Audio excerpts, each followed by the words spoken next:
De Zonnebloemvenrij is zaterdagavond uitgeroepen tot vrijwilligersorganisatie 2013. Ook won de organisatie de publieksprijs. Steunpunt Vrijwilligerswerk Match had voor de vrijwilligers een compleet theaterprogramma in Schouwburg-Venray georganiseerd. Het geheel werd aan elkaar gepraat door amusement. Er was muziek en de vrijwilligers die de afgelopen jaren de prijzen hadden gewonnen, werden in het zonnetje gezet. Maar uiteindelijk draaide het natuurlijk om de prijs van dit jaar. En die werd door burgemeester Hans Gielissen uitgereikt aan de Zonnebloem. Maar zij wonnen daarnaast ook nog eens de publieksprijs. Het bestuur van de Zonnebloem was dan ook enorm blij. Ik heb van begin af aan geroepen, want de vrijwilligers verdienen die prijs gewoon. Ze verdienen hem ook.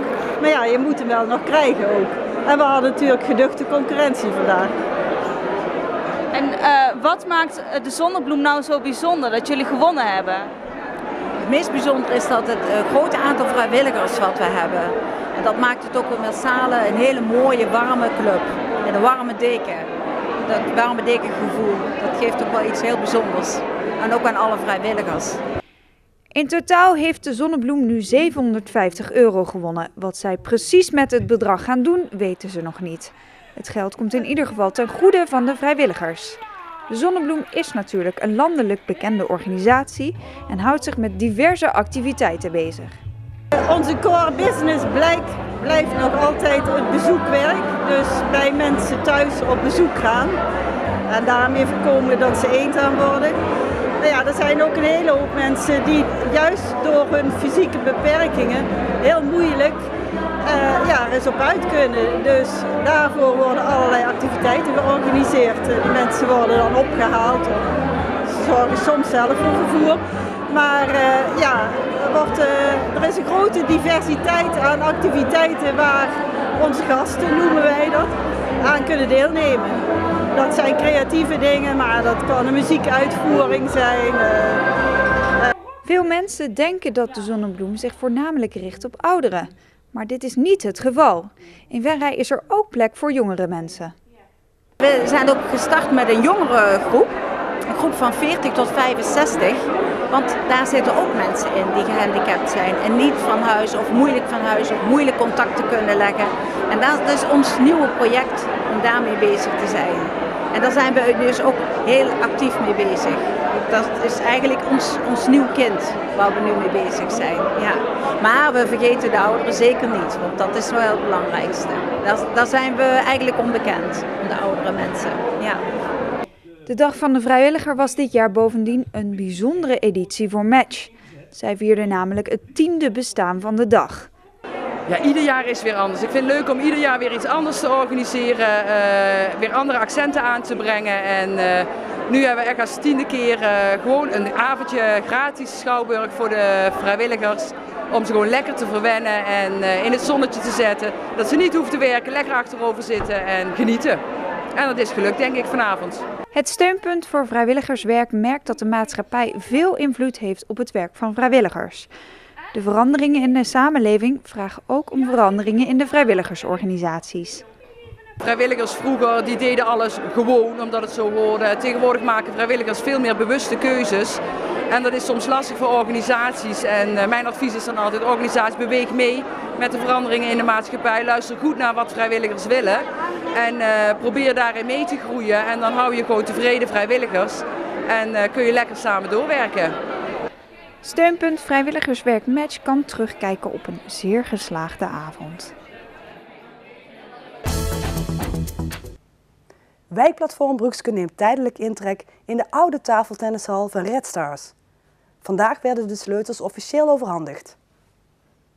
Afgelopen week vertrok de tafeltennisvereniging Red Stars uit hun vertrouwde locatie in de wijk Brugske.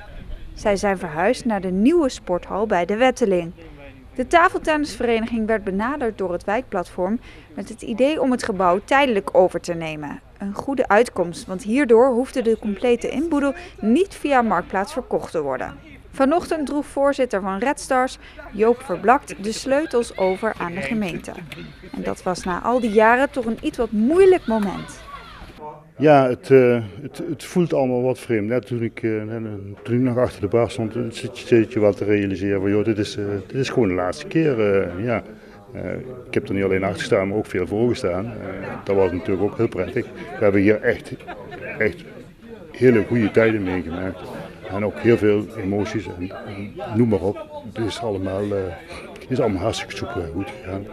Ja. Ga je nog wel een keertje misschien terugkomen als de wijkplatform hier activiteiten organiseert? Ja, ik ben echt heel benieuwd wat ze hier gaan doen. En hoe ze het hier gaan inrichten. Ik kom beslist een keer bij Petra gegarandeerd een keer kijken van wat is ervan geworden. En een kopje koffie drinken, beslist. Ja. In de wijk Brukske gaat veel veranderen. Bij de kiosk komt een multifunctioneel centrum. Daar wordt binnenkort een schop in de grond gezet. Op de plek waar nu de tafeltennishal staat, komt een Jumbo-supermarkt. De hal zou eigenlijk nu al gesloopt gaan worden. Maar het wijkplatform Brukske benaderde de gemeente met een voorstel. De vraag van het wijkplatform kwam bij ons met het voorstel van kunnen wij niet die periode dat die nog niet gesloopt hoeft te worden gebruik maken van die hal, want hij ziet er verder nog prima uit. En daar waren we heel erg blij mee, want alles wat vanuit de wijk kan gebeuren voor de wijk, daar zijn wij altijd voorstander van geweest. Het kan helaas maar voor een korte periode, want over 1,5 jaar dan moeten we al kunnen starten met deze plek vrij te maken voor dat nieuwe winkelcentrum. Maar in die 1,5 jaar is nog goed gebruik te maken van deze hal. En zeker 2 winters zullen ook de kinderen hier binnen kunnen spelen en zullen ook vanuit de wijk zelf allerlei activiteiten kunnen plaatsvinden. Want de hal is eigenlijk nog goed genoeg om daarvoor te gebruiken. Helaas moet hij inderdaad wijken, maar tot dat moment zijn wij blij dat het wijkplatform er op een goede manier gebruik van kan maken. Het wijkplatform was al lange tijd op zoek naar een plek waar zij activiteiten kunnen organiseren. Zij zijn dan ook erg blij met deze locatie. Er worden binnenkort veel diverse activiteiten georganiseerd. Nou, in ieder geval hebben we al heel duidelijk dat spelen doe je zo erin komt. Dat is voor kinderen in de basisschoolleeftijd, zeg maar. Die kunnen iedere zaterdag hier komen spelen, vanaf aanstaande zaterdag al. Dus nou, dat is eigenlijk al erg snel. De mensen van Spelen doe je zo gaan er ook een belichting bij maken met van allerhande kleuren. En het wordt gewoon erg aantrekkelijk gemaakt. En ja goed, in Brukske hebben we nou dan de eerste binnenspeeltuin en daar zijn we toch wel erg trots op. Dat is dan een van de activiteiten. Wat gaat er daarnaast ook nog meer gebeuren? Nou, we hebben vanuit het wijkplatform altijd de wens gehad om iets te doen voor mensen die het financieel wat minder goed hebben. En nou, we willen in eerste instantie starten met tweedehands kleding. En dan niet de kleding in de dure segmenten, maar gewoon de kleding die gewoon te klein is, nog goed is en die mensen voor een paar centen en dan echt met de nadruk op een paar centen kunnen kopen. En klein huishoudelijk spul, zodat mensen ook daar voor een paar centen wat dingen kunnen kopen, zodat ze in ieder geval hun huishouden gewoon goed kunnen runnen. Het wijkplatform hoeft geen huur te betalen, maar is wel zelf verantwoordelijk voor de vaste lasten. Helaas is de locatie wel tijdelijk. Het platform zal dus nog op zoek moeten gaan naar een nieuwe plek voor hun activiteiten.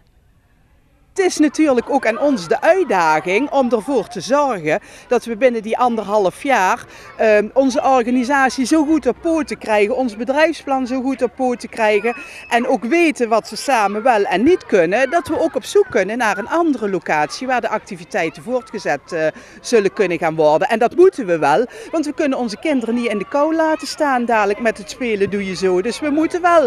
En dat gaan we ook doen. Ja. Aankomende zaterdag wordt voor het eerst Spelen doe je zo georganiseerd in de nieuwe wijkhal.